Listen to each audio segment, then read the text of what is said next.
안녕하세요. 우리 서로 인사 나누시죠. 안녕하십니까. 잘 오셨습니다. 네. 기도하겠습니다. 하나님 아버지, 변동될 세상은 사건 사고가 끊이지 않고 되풀이 되고 있으나 이미 있던 것이 후에 다시 있겠고 이미 한 일을 후에 다시 할지라 해 아래에는 새 것이 없다고 하신 말씀에 감사를 드립니다.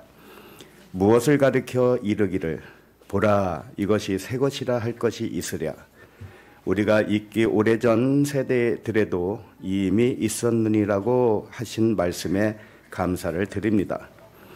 이전 세대들이 기억됨이 없으니 장래 세대도 그 후 세대들과 함께 기억됨이 없으리라고 하신 말씀에 찬양을 드립니다. 사람들 중엔 하나님의 말씀을 깨달은 자와 깨닫지 못한 자만 있을 뿐이나 때를 따라 돕는 은혜를 주시는 아버지께 감사를 드립니다. 감사드리며 그리스도 이름으로 기도합니다. 아멘. 하나님 말씀은 사도행전 4장 20절로 22절입니다.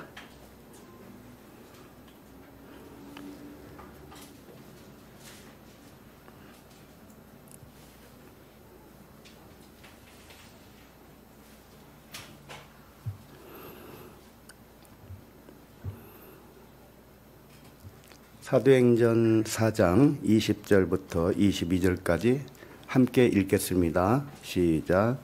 우리는 보고 들은 것을 말하지 아니할 수 없다 하니 관리들이 백성들 때문에 그들을 어떻게 처벌할지 방법을 찾지 못하고 다시 위협하여 놓아 주었으니 이는 모든 사람이 그 된 일을 보고 하나님께 영광을 돌림이라.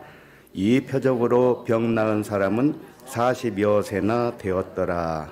아멘. 사도행전 27번째 말씀 제목은 보고 들은 것을 진리로 말하라 입니다. 사람은 누구나 보고 들은 대로 말을 하지요. 그리고 보고 들은 대로 배우기도 합니다. 그래서 누군가 말하는 것이 사실이냐 사실이 아니냐에 관심을 가지게 되는 것이죠. 세상 법정이 그렇지 않습니까? 기소된 사건을 놓고 사실 여부를 가려내서 무죄와 유죄를 판결하는 것이죠. 이게 세상 법정입니다. 사람의 논리대로 표면적으로 보고 들은 사실 여부에만 관심을 갖기 때문에 숨겨있는 진리는 찾지 못하는 것이죠. 그러나 하나님의 말씀은 다바르를 아마르로 말하라고 하는 것입니다. 다시 말하면 보고 들은 것을 진리로 말하라고 하시는 것입니다. 그렇게 하고 계시죠. 그러나 보통 사람들은 진리에는 관심이 없기 때문에 육체를 따라 보고 들은 대로 말하기를 좋아하는 것입니다. 하나님은 보이는 현상 안에 함유하고 있는 진리를 말하라 이렇게 말씀하신 거예요. 그렇게 하고 계시죠. 오늘 말씀의 핵심은 보고 들은 것을 진리로 말하라 입니다. 말씀을 통해서 진리로 말하는 것이 무엇인지 잘 깨닫게 되시길 바랍니다. 자, 그러면 20절을 한 절 읽겠습니다. 시작. 우리는 보고 들은 것을 말하지 아니할 수 없다 하니 사도행전은 7 언약의 순서대로 보고 있습니다. 지난주까지 셋째 날로 보았으니까 이번 주는 넷째 날이 되겠습니다. 넷째 날은 창조 기사를 보면 무엇을 창조했다고 하던가요? 넷째 날은 큰 광명체와 작은 광명체를 창조한 날이라고 합니다. 맞죠? 몰라요? 큰 광명체는 무엇을 말할까요? 큰 광명체는 진리의 말씀을 의미한다면 작은 광명체는 율법의 말씀을 의미하는 것이에요. 큰 광명체는 영을 의미한다면 작은 광명체는 육신을 의미하는 것입니다. 그리고 넷째 날은 이 광야 40년의 시험 기간이라고 할 수도 있어요. 그래서 사자가 들어가면 시험 기간입니다. 그래서 한국에서도 사자를 죽을 사자로 쓰는 것이죠. 죽어야 살기 때문에. 그러니까 광야에서는 죽는 기간이면서 동시에 사는 기간이에요. 가짜는 죽어가고 진짜는 살아나는 그 기간을 넷째 날이라고 하는 것입니다. 그래서 광야 40년은 옷을 빠는 기간이라고 하는 것이에요. 옷이 뭘까요? 옷은 그리스도의 옷입니다. 이 그리스도의 옷은 말씀을 의미해요. 그리스도의 말씀. 그러니까 그리스도의 말씀을 빠는 기간이다. 이것은 무슨 의미냐? 그리스도의 옷은 원래 흰옷입니다. 순전한 말씀이에요. 진리의 말씀이란 말이에요. 그런데 그 진리의 말씀에 얼룩진 티끌이 있는 겁니다. 그게 육신의 생각이 가미된 겁니다. 사람의 교훈입니다. 그 티끌을 떨어내는 기간이 광야의 기간이에요.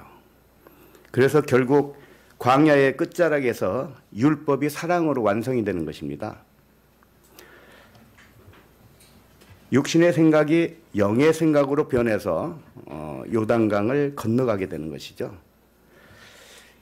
20절 말씀을 다시 보시면 베드로 사도가 말하고 있는 보고 들은 것은 무엇을 의미할까요?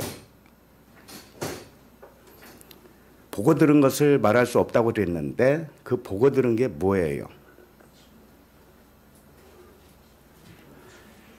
계속되는 이 말씀의 내용은 나면서 못 걷는 자가 걷게 된 일에 대해서 사도들과 대제사장들과 논쟁을 하고 있는 내용이에요.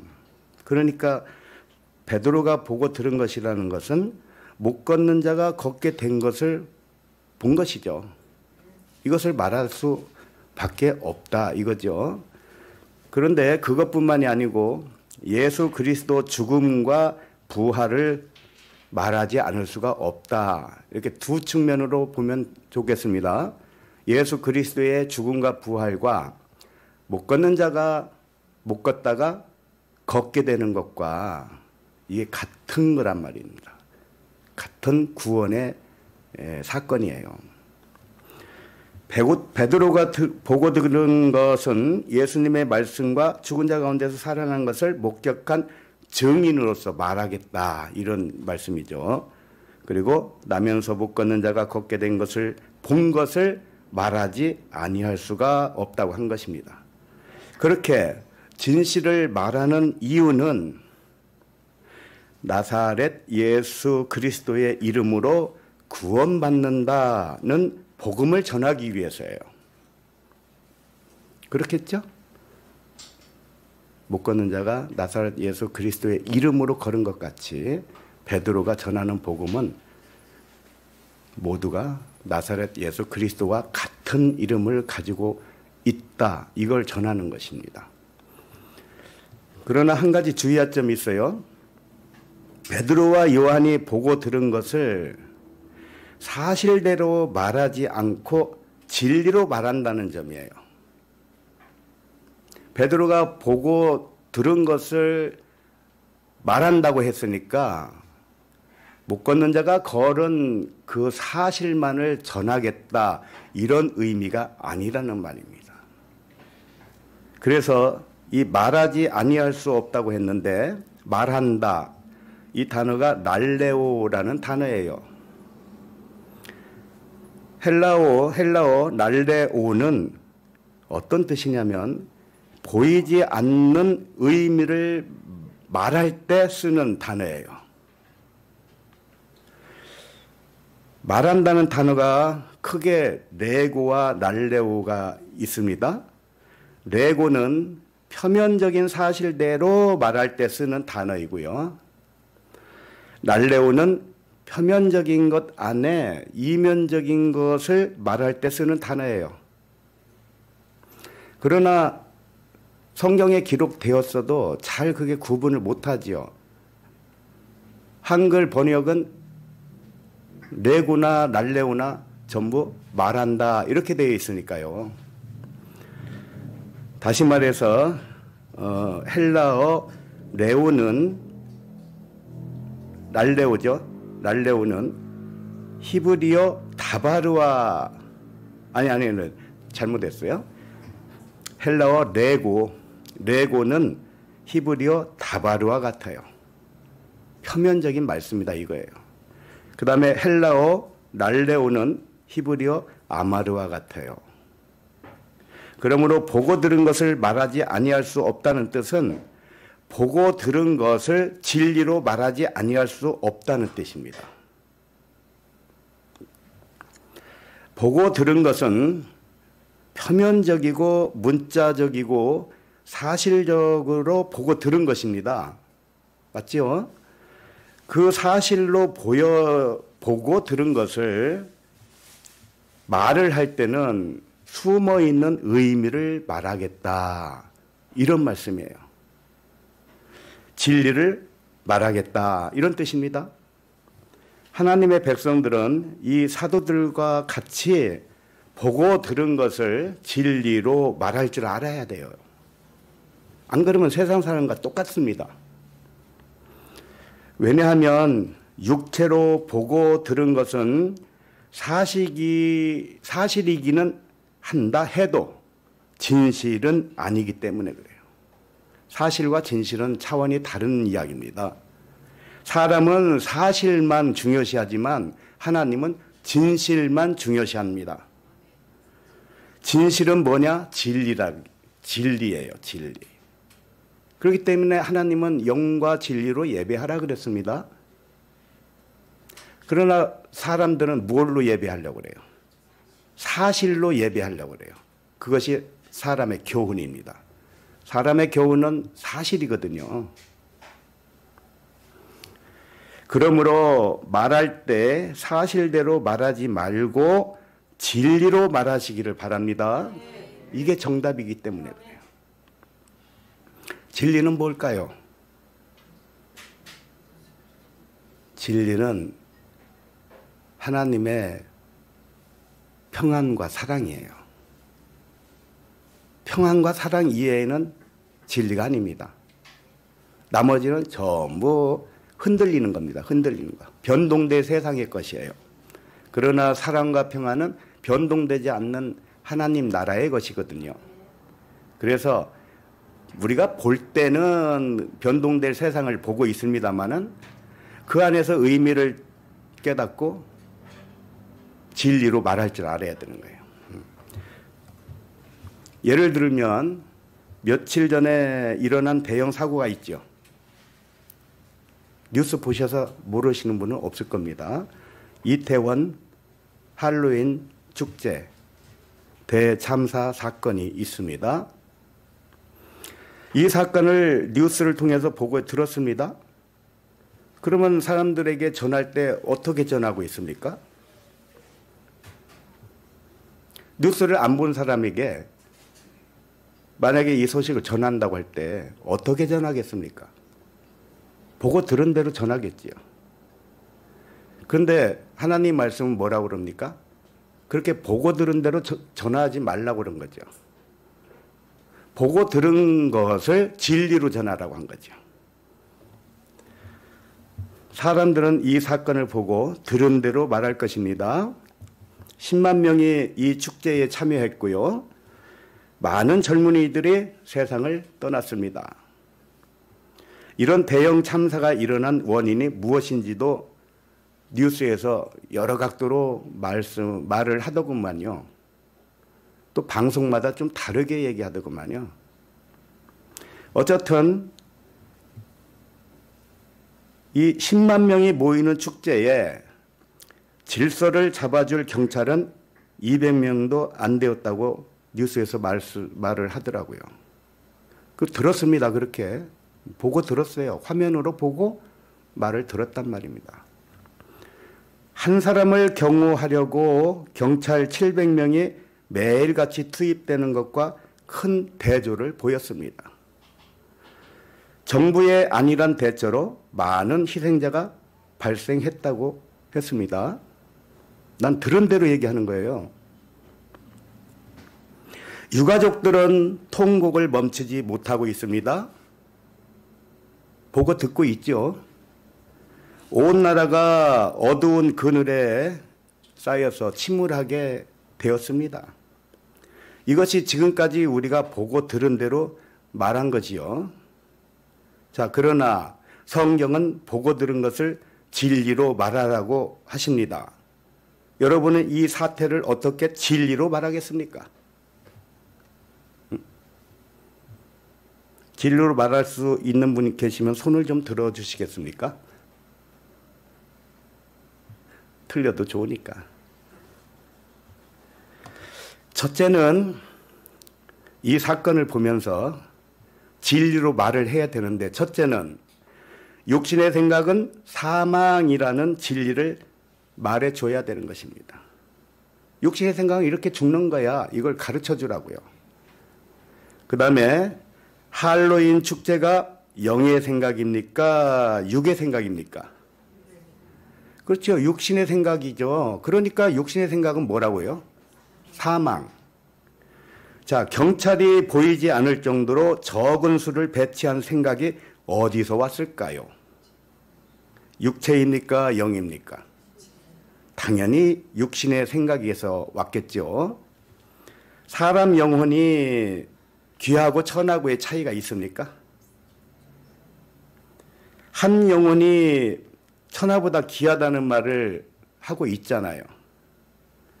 그런데 권력자는 더 귀하고 젊은이들의 영혼은 덜 귀합니까? 그렇지 않죠? 자, 그러면은 한 영혼이 천하보다 귀하니까 모두 다 귀합니다. 젊은이도 귀하고 국회의원도 귀하고 대통령도 다 귀한 겁니다. 한 영혼은 다 귀해요. 그러나 똑같이 귀한 거예요.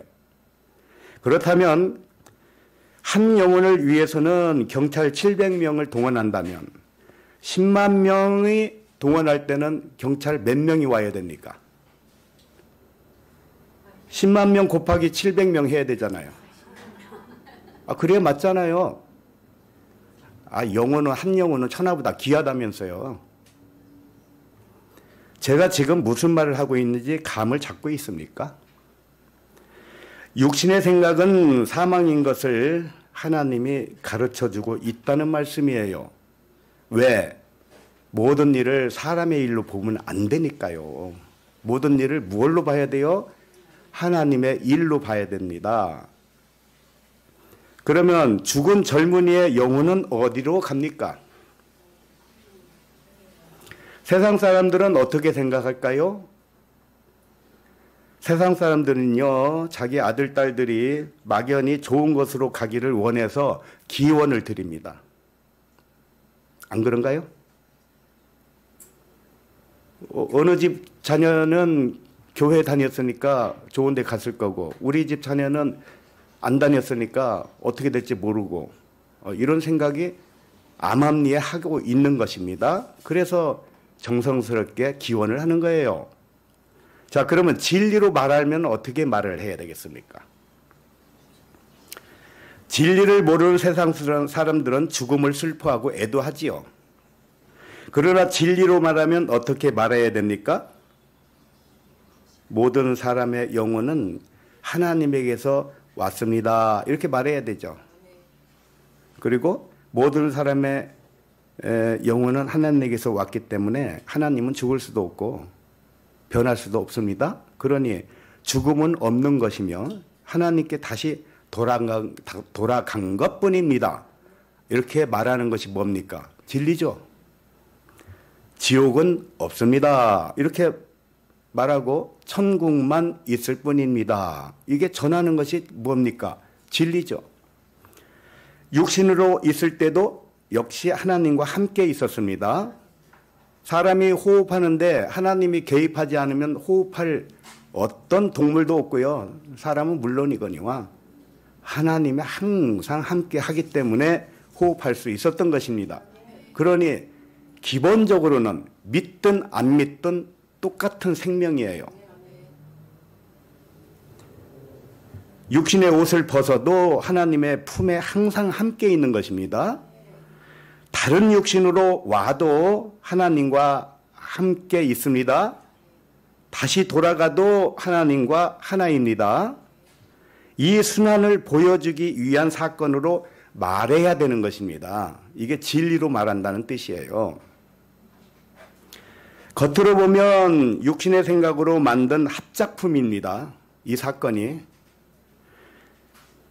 여기에 비교되는 것이 일본이더라고요.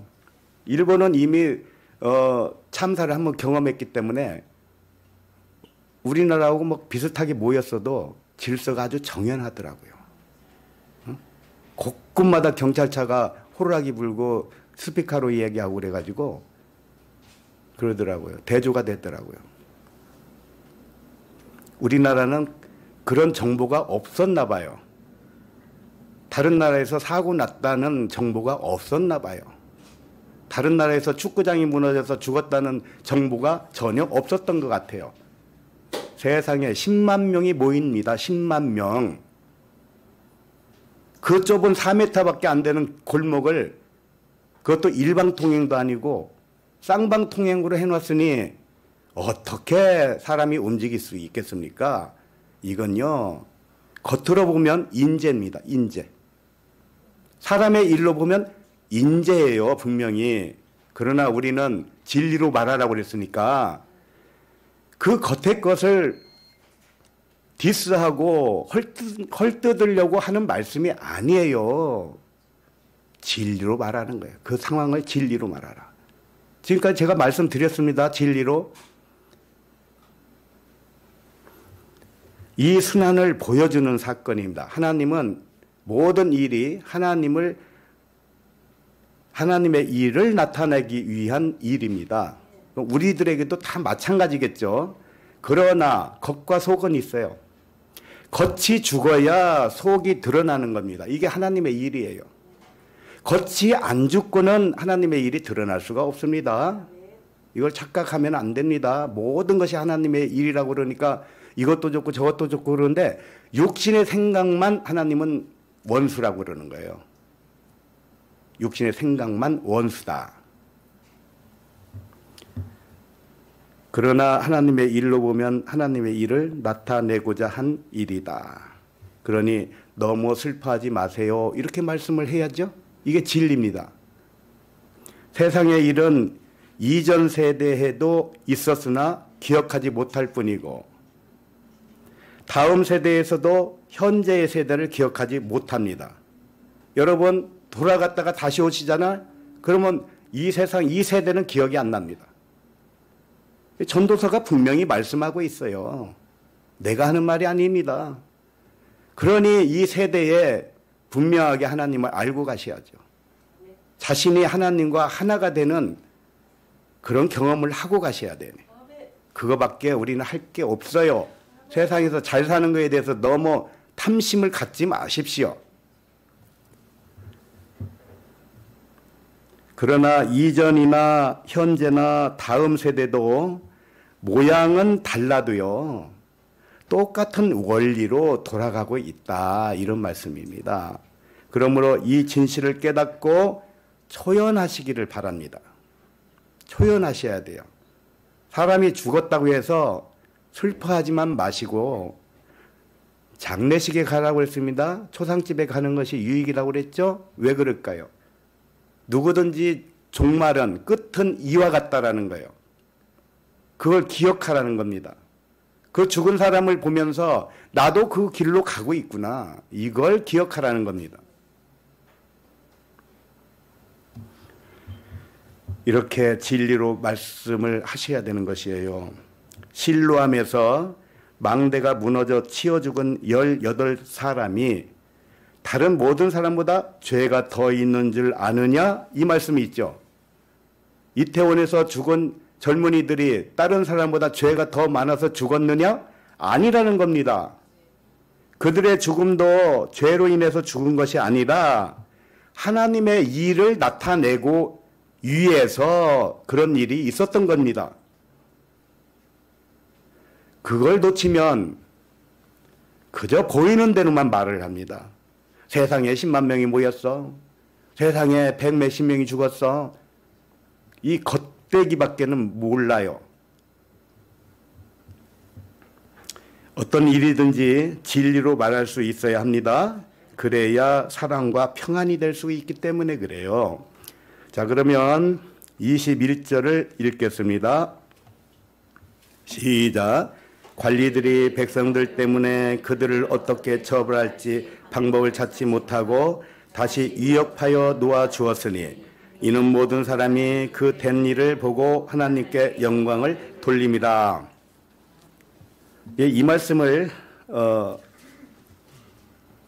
한 줄로 요약하면은요, 될 일은 되고 말 것이다. 안 될 일은 안 되게 되어 있다. 이겁니다. 될 일은 될 것이고 안 될 일은 안 됩니다. 그거야 누구든지 말할 수 있죠? 그렇지 않습니다. 왜 안 될 일을 갖다가 되게 하려고 애를 씁니까? 왜 될 일을 안 되게 하려고 노력을 합니까?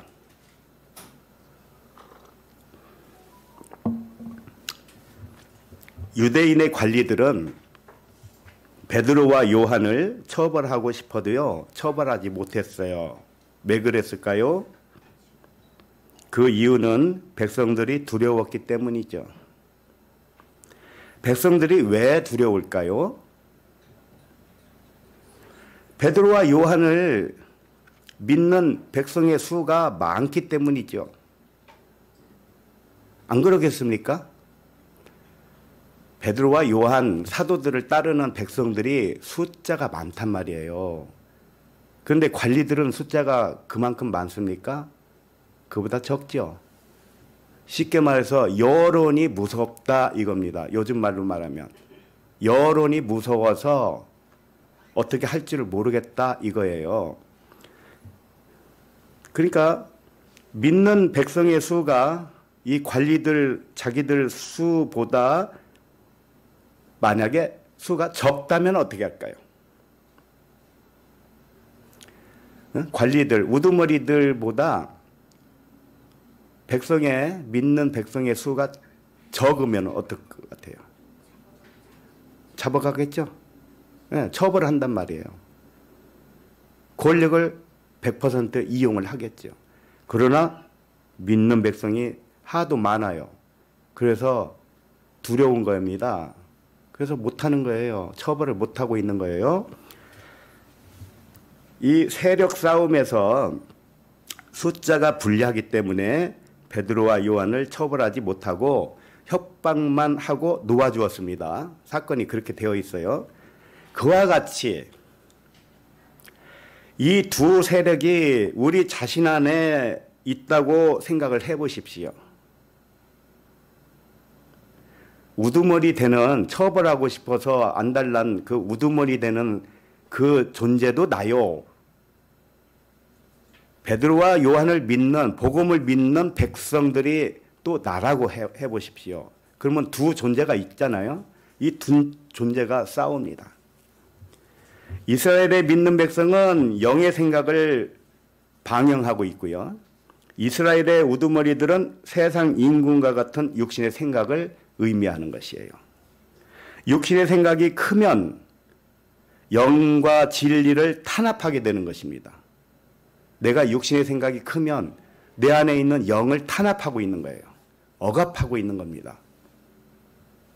그러나 영의 생각이 크면 영의 생각으로 새로운 창조가 일어나는 것이죠. 자기 안에서 어떤 세력이 큰가는 자신도 미처 모를 수가 있어요.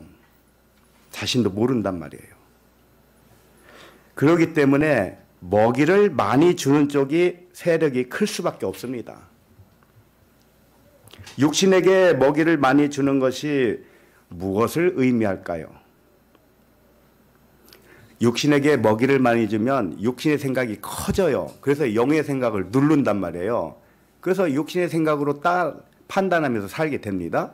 그런데 그 육신의 생각에게 먹이를 주는 것이 무엇이냐? 그것은 자기 자존심과 욕심입니다. 자기 욕심, 자기 자존심, 자기를 높이고자 하는 자존심, 이것이 육신에게 주는 먹이입니다. 그것이 크게 먹이를 줄수록 우리는 육신의 생각이 더 세력이 커서 영의 생각을 누르고 사는 거예요. 그 다음에 영에게 먹이를 많이 주는 것은 무엇일까요? 그 먹이가 무엇일까요? 그것은 사랑과 평안의 복음입니다. 복음을 많이 먹으시기 바랍니다. 그러면 영이 세력이 커집니다. 그래서 육의 생각을 뒤로 물려요. 뒤로, 이 사단아 내 뒤로 물러가라. 그와 같이 육신의 생각은 사탄인데 영 뒤로 물러가는 거예요. 그렇게 되어야만이 생명과 평안이고 사랑으로 사는 것이다. 이 말씀을 드리는 겁니다. 그래서 어떤 먹이를 자신에게 많이 주는지 살펴보시기 바랍니다. 항상 자신을 살펴봐야 돼요. 내가 지금 어떤 먹이를 주고 있지?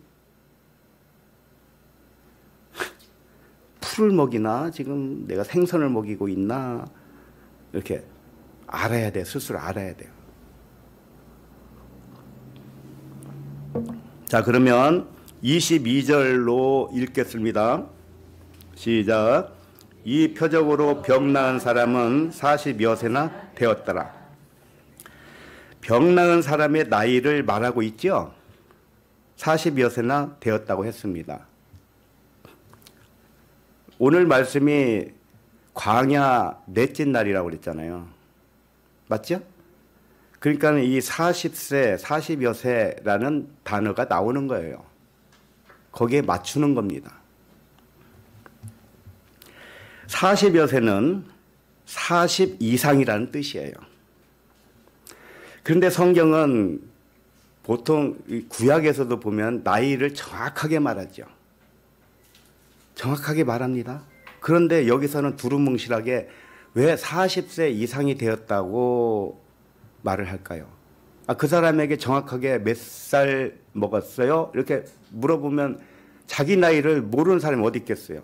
40세면 40세, 42세면 42세 이렇게 얘기해서 알 수가 있잖아요. 그런데 이 성경에서는 일부러 40여 세가 되었다 이렇게 말을 하고 있어요. 그 사람의 나이를 정확하게 기록하지 않은 것이죠. 그것은 광야의 삶이 40으로 못 박을 수 없기 때문에 그래요. 광야는 무조건 40년이 아니라는 겁니다. 예를 들면 애굽의 종살이 기간을 4대라고도 표현하죠. 맞죠? 4대 만에 나왔다고 그랬으니까. 그리고 또 어디서는 400년이라고도 합니다. 맞죠? 애굽살이. 그리고 어디에서는 430년이라고도 합니다. 그럼 이게 다 다르죠. 왜 그 수가 애매하게 다르게 기록할까요? 광야 시험 기간은 숫자 넷으로 표현하기는 합니다.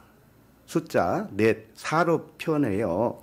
그러나 정확한 40년을 의미하지는 않기 때문에 그래요. 이게 무슨 얘기냐면은 예수께서 시험당한 기간이 40일이라고 기록은 돼 있죠. 그러나 실제로는 40일이 아니라는 거예요. 그런데 이 진리를 모르는 사람들은 어떻게 예수님을 어떻게 모방하려고 하던가요?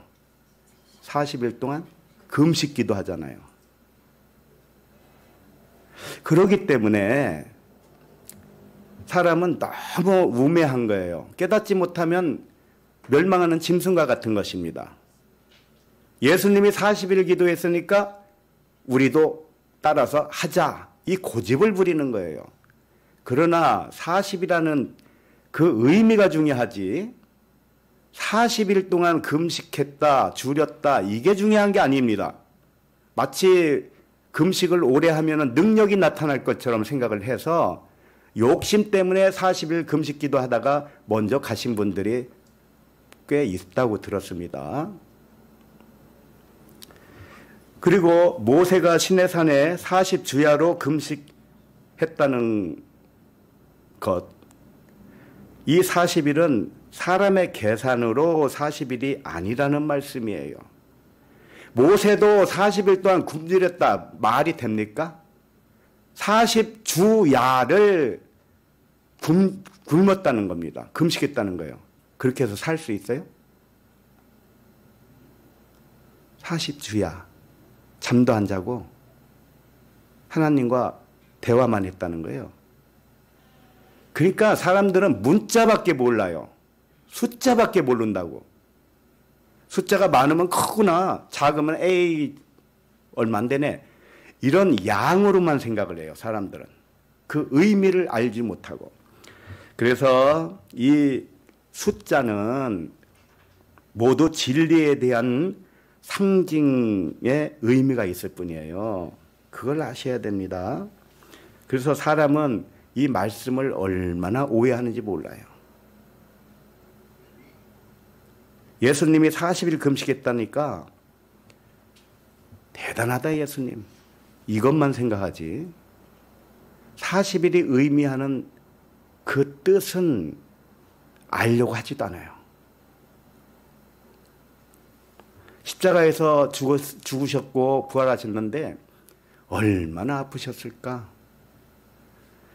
정말 아프겠죠. 십자가에 못 박히고 십자가에 달렸는데요. 얼마나 아프시겠어요. 근데 이걸 아시기 바랍니다. 똑같은 사람이라도 십자가에 못 박히면 아픈 사람도 있고 안 아픈 사람도 있어요. 그게 무슨 뜻일까요?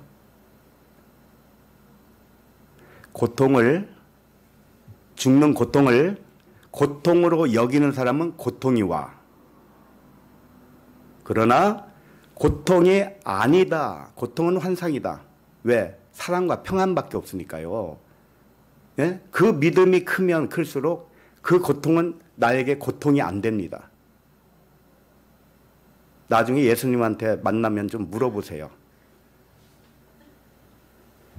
고통이 아닌 것입니다. 진리의 사람은요. 그렇다고 칼로 나 찌르지 마세요.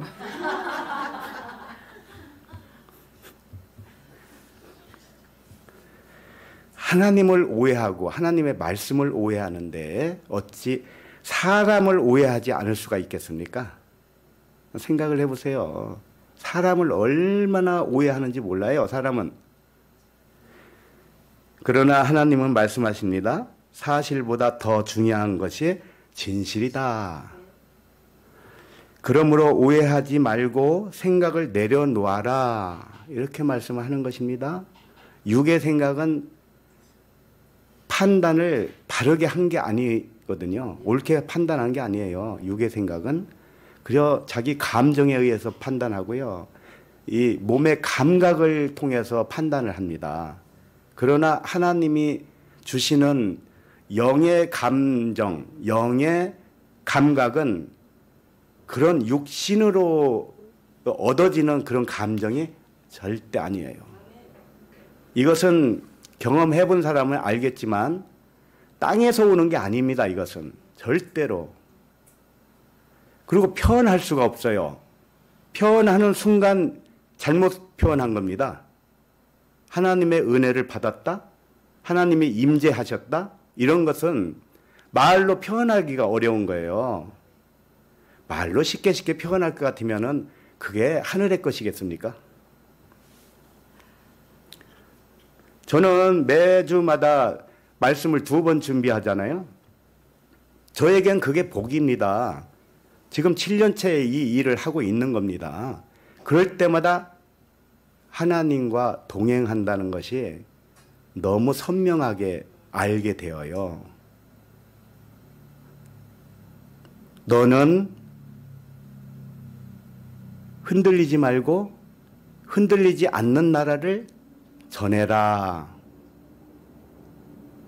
사랑과 평안만을 전해라. 늘 하시는 말씀이 그 말씀입니다. 내가 무슨 말을 하든가요? 결국은 사랑과 평안밖에 없어요. 변동되지 않을, 진동하지 않는 나라, 하나님 나라. 우리가 하나님과 하나다. 하나님은 몸이라면 우리는 세포 하나입니다. 우리는 세포 하나예요. 그런데 하나님은 전체죠. 그런데 세포가 모여서 하나님이죠. 몸이죠. 그와 같이 나는 세포로서 하나님의 부분이고 하나님 아버지는 나의 또 부분이에요. 서로 부분이 되는 거예요. 부분.